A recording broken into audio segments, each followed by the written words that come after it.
Hello friends, hope you are fine and doing well. See, in the previous lectures we have discussed the concept of arrest, investigation, FIR. There are two ways to initiate the criminal proceedings. One is to lodge a complaint or register the FIR with the police in case of commission of non-cognizable offence. We have discussed the entire process as to how the cognizance is to be taken by the police, how the investigation is to be proceeded with, and how the conclusion is to be drawn and put before the court so as to prosecute and punish the offender. Now the other mode which is available with the victim or the aggrieved is to knock the door of the court.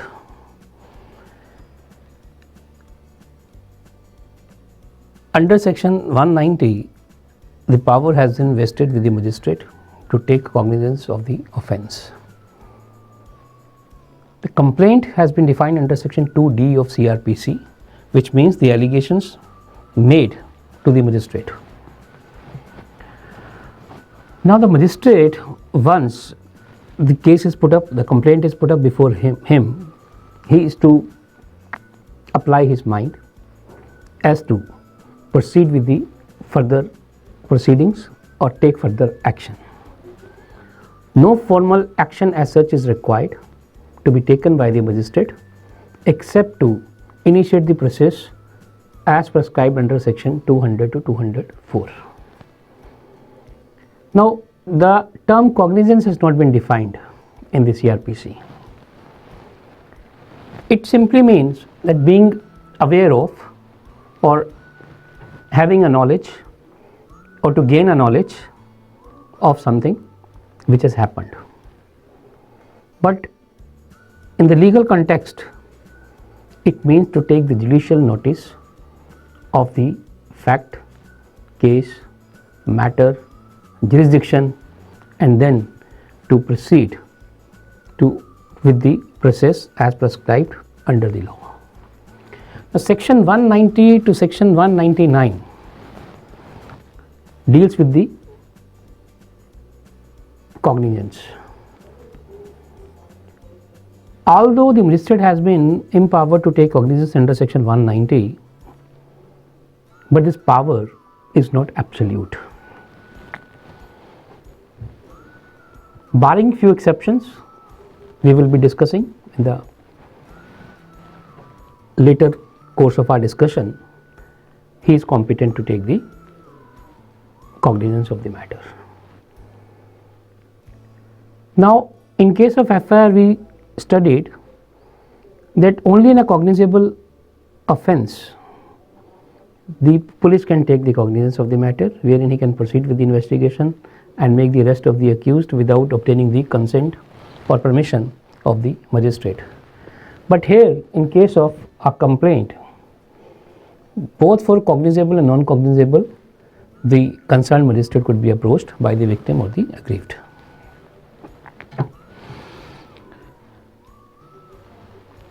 Now, on what basis the cognizance could be taken?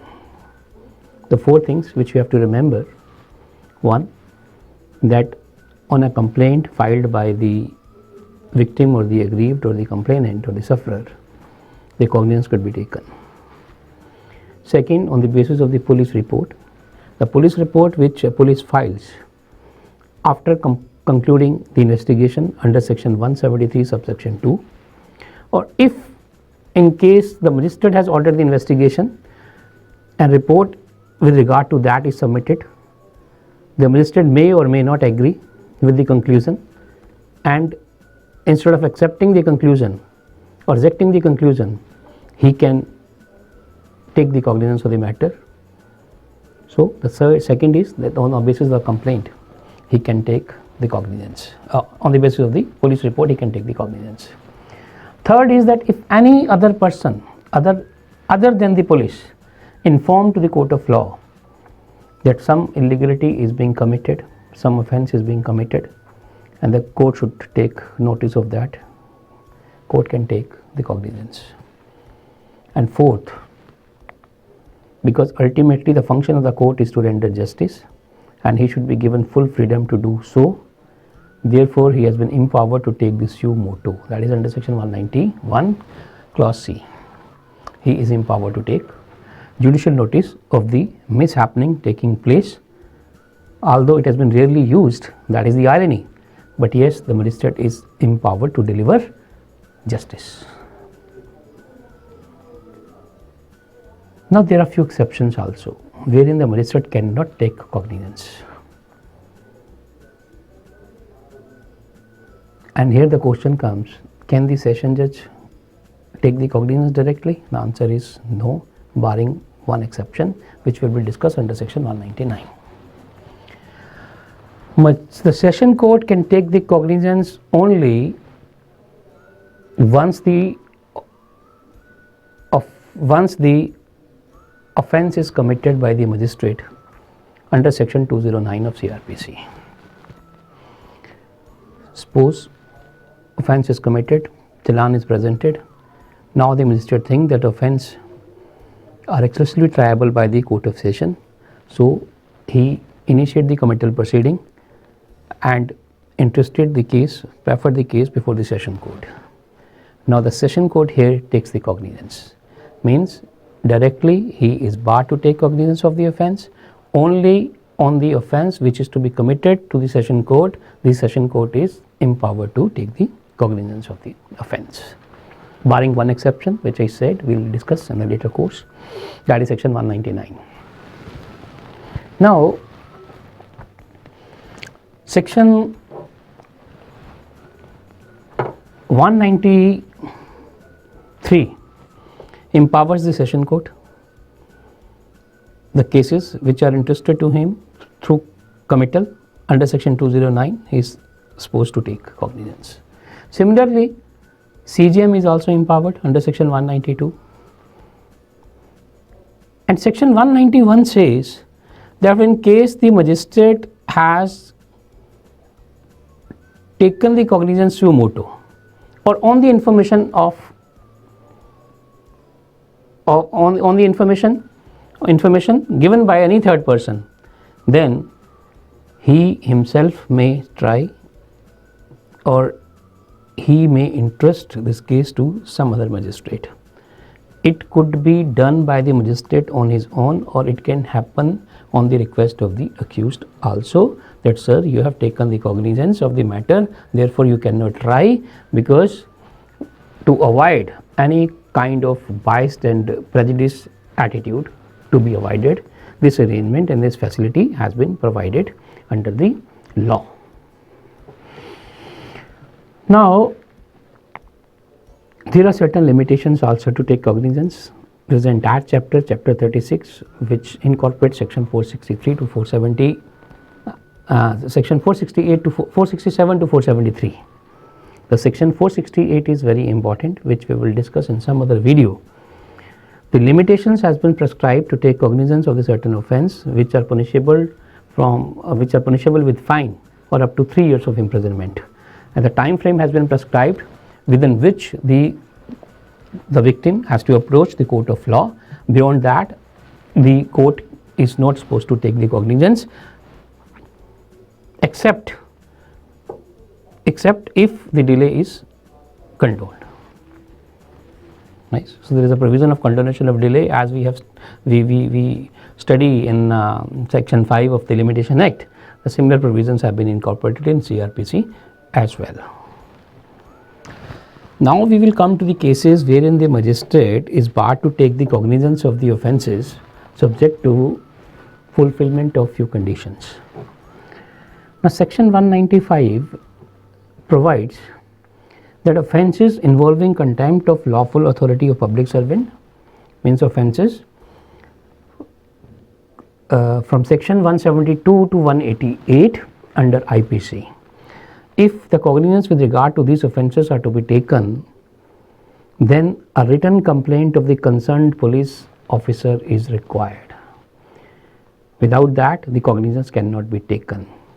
Same is the case of offences against the public justice, that is the section 193, 196, 199, 200, 205 to 211 of IPC. If the complaints with regard to these sections are to be made, again the requirement of law is that it has to be from the concerned court. Then the offences relating to documents produced in the court of law, right? Say offences such as forgery, etc. Fine. In this regard, again the complaint in writing is required from the concerned court, then only the cognizance could be taken. Similarly, section 196 provides that if any offence is committed against the state, fine, that is under section 121 or section 153A, 153B, etc., the cognizance will be taken by the magistrate only if a sanction from the appropriate government, central or state as the case may be, obtained. Now, offences pertaining to the criminal conspiracy to commit an offence which is punishable with less than 2 years of imprisonment, again the sanction from the state government or the district magistrate under section 196 is required, which would enable the magistrate to take the cognizance. Now, section 197 is very important. This is a safeguard which has been provided to the government service. If he commits certain offences while discharging his official duty, he has been protected from the ill will or the mala fide or the vexatious, the baseless litigation. So, just to protect his interest, this provisions has been incorporated that offences committed by a judge or the public servant acting in discharge of their official duty, in that case the permission from the appropriate government is required under section 197. Similarly, if the offence has been committed by a member of the armed forces, same provision, the sanction is required to be obtained from the government. Now, section 198 says that offences against the marriage on the pertaining to it, just to protect the sanctity of the marital relation, marital life, the aggrieved or the real actual victim is required to come before the court, barring few exceptions. When the victim is a minor, sick, infirm, cannot come on her own, suffering from some kind of disability, then in that case the guardian or any other persons on behalf of her can move a complaint. Otherwise, the victim is required to come present personally. Then comes the offences pertaining to the defamation. Fine. Section 199 makes it mandatory that a complaint from the aggrieved person should be moved before the court of law to enable it to try the case or to take the cognizance of the matter. So, this is, my dear friend, all about the cognizance. So, we have studied so far that 190 empowers the magistrate to take the cognizance of the matter, barring few exceptions, as we studied from section 195 to 199. Fine, he can take the direct cognizance. Session court cannot take direct cognizance, only in case of complaint, that too with a prior permission. I hope I have been able to satisfy on the concept of cognizance, and you have heard me patiently. Thank you very much.